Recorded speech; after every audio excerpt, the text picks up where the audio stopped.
Ba ku wax ci lii wax ci lële. lu xew. am na martyr yi rax nañ de. ah martyr yi rax nañ de am na ñuy woyoo martyr te bokkuñu ci. rax nañ de moo di xeet de. waaw génn leen ci li ngeen ne. rax bi kay yàgg na. waaw rax bi. bàyyi leen génn leen ci li ngeen ne. rax bi de yàgg naa koo wax. nag lu tax dëkk bi am ay opportuniste. loolu mooy Sénégal nag loolu daf fi bëri de. yow prox ndollu rek nga bëgg a dugg. bokkoo leen ci. yéen xam ngeen seen bopp buggumaa tudd seen tur génn leen ci. dëgg nag nañu waxante dëgg. comme yëf yi du seen yëf. mais man du leen ci. mooy dëgg de. wala ñëpp ñu nekkoon prisonnier 2021 ba 2024 dañu bëgg a woowee seen bopp ay martyr. yéeme na de ko yéeme wala ay victime. kay comprendre ma dara. ensemble. man de xam nga prisonnier 2021 ba 2024 daal. martyr yow da nga bëgg a jàpp ne daal yow prisonnier bu doon xeex ci projet bi. affaire bi du noonu di. xam nga gars yi li may wax toujours rek benn action da nga koy coordonné. moom ay kilifa yu ko piloté waaye xam nga pëccëxoo bi am tey. ñaaw na de xamul lan la. ñaaw na de. ñaaw na de. ñaaw na rax gi la torop. rek wallaay rax gi la rek mais même cause bi ngeen di ko xeex yéen ñëpp warul am benn werante bi. non non si yoon. waaye gars yi dañoo rax te ñi may seetaan it am na ñu bëri ñu xam ne ñii ak ñii dañoo rax ci mbir mi. coïncidence la rek waaye loolu yóbbuwu leen fa de. doy na waar doy na waar. am na ñoo xamante ni tey ñoo nga ca xeex ba man maa leen gën a nekk pourtant victime bi. te nekk mais justement nag gis nga foofu ngay waxee noonu. ce combat-là ne doit pas être l'affaire des ex et détenus. déedéet. ça doit être un combat citoyen. très bien. mais bu ñu ko jëlee rek def ko un truc de les détenus ou les martyrs. dafay compliqué. moo tax je salue posture Ousmane Sarr. waaw discours am bi neex na ma torop. moom. waaw man j'ai beaucoup aimé ça. waaw carte mentale bu baax la yor. waaw surtout ni mu aborder question bi man noonu laa bëgg gars yi aborder ko. combat yu noble lay porter. waaw et puis loolu la c'est-à-dire nit ñi dañu war a am conscience bi ñu xam ana lan la ñu bëgg ak lan la ñu bëgg mu soppi ak lan la ñu doon xeex démb mais li nga doon xeex démb boo jaaraatee ci tànk yooyu dafay doy waar. après da ngay gis ñu bëri dañuy taxaw def recul toog ne mais ñun li ñu doon xeex ba yegg si fii bu fekkee lii lay jur tamit est-ce que ça valait la peine. donc faaw ñu soppi lépp te lépp nag ci xel mi la. kese. yépp ci xel mi fii lañ koy dindee. mais mooy li may wax rek. xam nga yàgg naa di ko wax waruñu accepter benn terrorisme pensé. waruñu ko accepter. gis nga penc mi li koy doxal mooy que ku si nekk di wax li mu xalaat teg ko ci yoon teg ko ci dëgg ñu avancé am na ay jamono yoo xam ne boo leen waxoon lii tey boo leen waxoon lii ñu attaqué la ne da ngaa bëgg a détourner xeli nit ñi alors que gis nga yii boo koy def dafa am matuwaay yooyu jël am canevas yooyu teg de telle sorte que boo ko tegee du am pëccëxoo mais xam nga tey li xew c'est désolant en pleine conférence de presse gars yi di dóorante waaw parce que ça n'a pas été coordonné le plan de communication bi ñu waroon def ba nit ñi xam ñii fan lañ jëm lan lañ bëgg ak lan la ñuy def defuñu ko ay nit ñoo jóg rek sur des coups de gueule ñu ne dañuy def marche. xam nga fii nag Samba mosoon naa ko wax dama koy bamtuwaat. sama baat ci kaw. nga biralaat wax ji. biralaat wax ji. nañu nekk ay nit. jinne pesu leen de. jinne pesu leen ñun. ay boy Sénégal lañ. Sénégal moo ci tax di xeex. waaw dama fi waxoon ni gis nga cette question là des victimes c'est un problème à régler et en urgence immédiatement. parce que déjà am na ñuy mbuboo les victimes di ci def naka sudul noonu am na benn petit groupe. buy fëgg bureau yenn directeurs yeeg yenn ministres yi di dem au nom des victimes di encaisser te lépp yegg si wul ci victime yi. loolu ñaaw na. ñenn ñaa ngay dem di lijjanti ay postes pour les anciens détenus yenn saa yi ñu jox leen quota ñoom yi neen ñu séddoo te du yegg si les anciens victimes yii yëpp c'est des problèmes yu nga xamante ni à régler. oui les anciens victimes am nañu si am yenn compétences donc bu amee yenn possibilité d'insertion yi mën nañu postuler candidater mën nañu leen defal benn oui lii parce que lii ak lii ak lii ak lii ñoom ñooy xam seeni critères naka lañ koy recruter et puis ñu dugal leen parce que insertion sociale bi également dafa am importance ginnaaw boo jógee fële.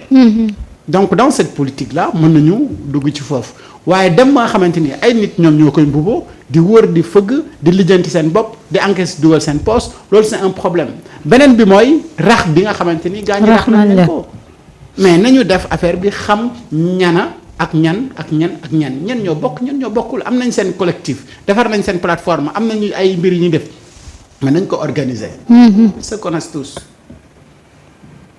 te saa sooy génnee foofa ca prison bi am na kayit bu ñu lay joxaale. kayit googu mandarga la kañ nga fi ñëw ba kañ nga fi jóge ak lu tax ñu indi woon la fi yooyu sur la base de ça dinañ xam kan ak kan moo bokkoon ak kan bokkul mu demander discipline également ci travail boobu noonu. weccante xalaat. jarul baati di jóg. jarul xuloo jarul xeex. ñun ñëpp ñoo bokk li ñuy wax. nga am sa argument wax ba pare ànduma ci ak yow ma ne la man de ni nga waxee nii gisewuma noonu nii ak nii laa gisee. keneen na man de ci idée bi laa moom a gën a convaincre que nii est-ce que bu ñu defee nii def nii ñu waxtaan.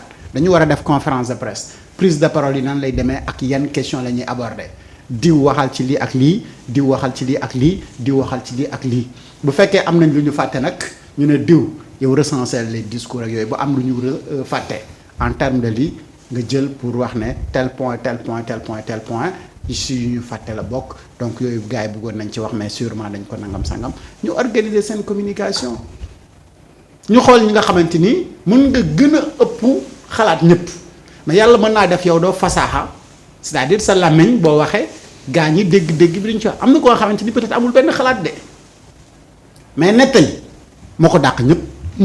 mais kooku mën nga ko jox nag acca lii ak lii ak lii lañ bëgg ngeen wax ko li ngeen bëgg yépp mais bu ko nettalee da ngay foog ne moom moo am idée bi te fekk ne bu dee xalaat la mënul xalaat mais bu dee reteetal la mën na la reteetalal lépp ba mu leer dugg ci bopp nit ñi mais ngeen organiser ko noonu ngeen avancé soxlawul xuloo xiiroo ŋaayoo li ngeen di dund metti na moom la ñëpp di wax ne justice sociale boobu dañ ko soxla parce que vous êtes des victimes ñenn ñi nga xamante ni dañ ñëwoon bugguñ jógee ci nguur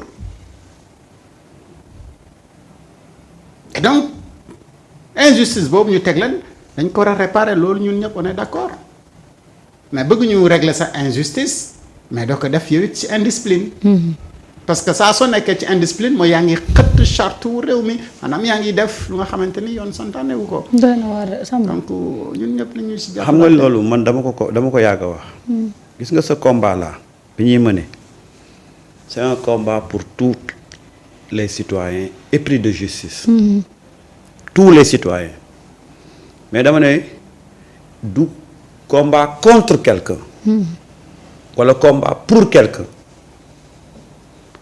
dañu jóg pour réclamer la justice pour les martyrs même les gens qui peut-être de loin nekkuñu ay victimes ils sont animés par le même esprit nañu toog ñu waxtaan dégager les canevas def ko de telle sorte que bu ñu ko tegee sur la place publique affaire bi dafay jaar yoon parce que man parmi les communications c'est la communication de Ousmane Sarr moom ma convaincre parce que ni mu aborder la question c'est-à-dire que dafa ñëw xam le ne nous ne sommes pas là en tant que des acteurs politiques mais en tant que des citoyens am une revendication citoyenne di ko poser sur la table te on le fait avec beaucoup de gêne parce que su affaire yi jaaroon fa mu war a jaar tey du ñu yegg si fii di def conférence de presse parce que en réalité il s'agit de ça que si les leviers de la justice étaient actionnés à temps tey kon ñii du ñu def conférence de presse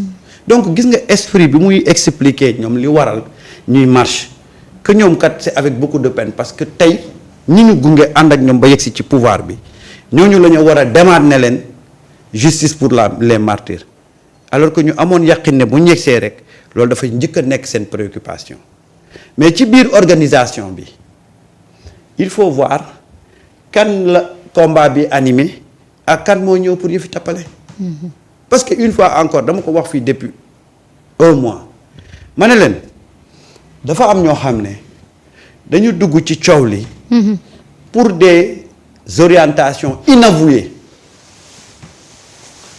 ñoom ñooy dem sax ba ngay gis ñuy def yenn dérapage yi ñoom ñooy dem sax ba ngay gis ñuy dugg ci yenn écart yi alors que ce que les gens teg ci table bi mais c'est une revendication citoyenne dañuy rappeler le pouvoir un engagement boo xam ne da ko war a exécuter nu mu gën a gaawee loolu la ñuy rappeler le pouvoir le régime en place la ñuy rappeler ne ko il faut accélérer cette procédure là pour que ñu def justice pour les martyrs yaa ban combat bu gën a noble moo am foofu c'est un combat très noble c'est une revendication citoyenne mais dafa am ñoo xam ne ba ñu ne xëpp rek ñu ne non dañu war a marcher parce que diw a trahi xoolal dans cette cacophonie là la ñu organiser lii moom moo waral tey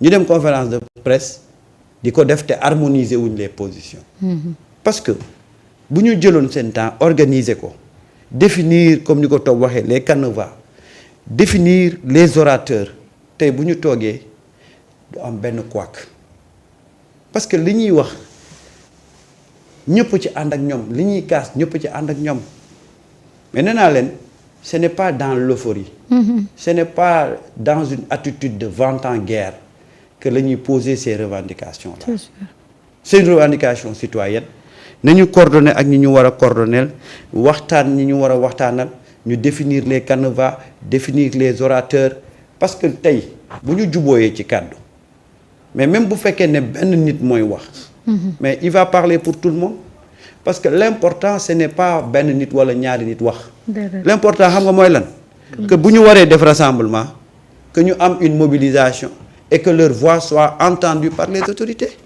waaye jarul ñëpp ñëw rangoo ci table bi faire passer le message pas faire passer le message c'est simple de.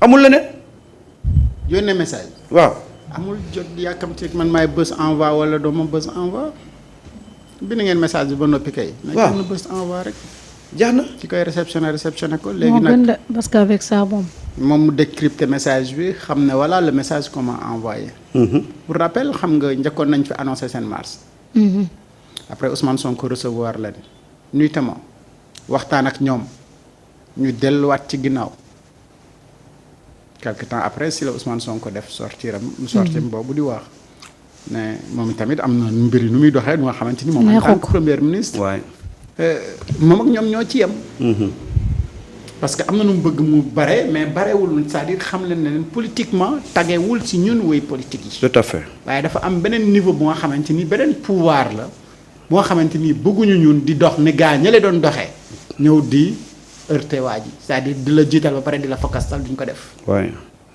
li leen di bàyyi ak seen cëggal guy waaye politiquement li ñu ci mën a def moom mu génn def ko kaas ni mbir mi ni muy doxee dafa yéex waay et c'était la voie la plus autorisée politiquement parlant dans ce pays parce que le leader le plus charismatique dans landerneau politique bi même mu wax ci ñi ko waroon dégg nañ ko mais après gis nañu ñun ñëpp na jéego yi ci justice bi après baral na ko justice di dox nu gën a gaaw di woo ñenn ñi ci yenn question yu nga xamante ni sénégalais yi dañ ko soxla mais cette question des martyrs et des victimes c'est une question bu nga xamante ni justice sociale la dafa lii xam nga lan la gaañu di craindre mooy 5 ans dafa gàtt ñoo ne presque à 2 ans 2 ans et demi presque mandat bi mu ngi waaj a jeex est-ce que tey dinañu dem ba muy jeex te justice sociale boobu nit ñi di réclamer dina am wala dina tàmbali comme tàmbaleegul fan la ci toll est-ce que réellement gaañu dinañu am li ñu soxla et plus ñuy gën di continuer ñuy gis ay anciennes victimes di perdre également la vie di dem te on parlait d'assistance sociale mais également la justice dafa am lu nga xamante ni daf koy wàññi ci yow mi nga xamante ni nekk nga victime ba xam ne neexul ba neexul mais dañ la tooñoon te àdduna xam nañ ne dañ la tooñoon et justice am na jéego yu nga xamante ni def na ko ci. Et mais man j'ai été un peu rassuré. bi ma déggee le ministre de la justice à l'Assemblée nationale expliquer sur ces questions-là.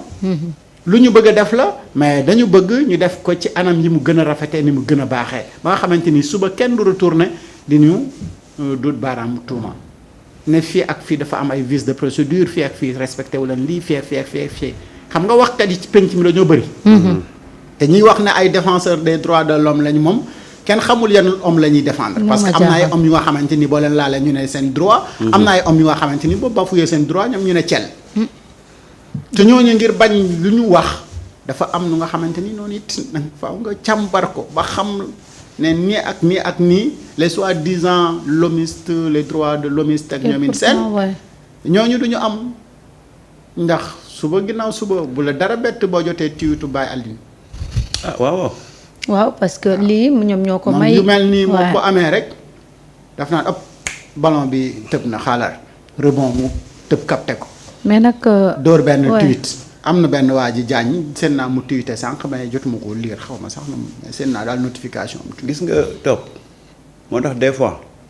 ñooñu ngay bañ lu ñu wax. des fois je dis aux gens qui parlent et pourtant ñoom ñoo waroon porter combat bi pour yoon amoon. mais normalement tey combat pour les martyrs ñoom société civile ak ñiy xeex pour droit de l'homme yi ñooñu ñoo waroon porter. combat waaw mais comme porté wuñ ko. ba askan wi di ko porter nañ ko porter avec li may wax rek toujours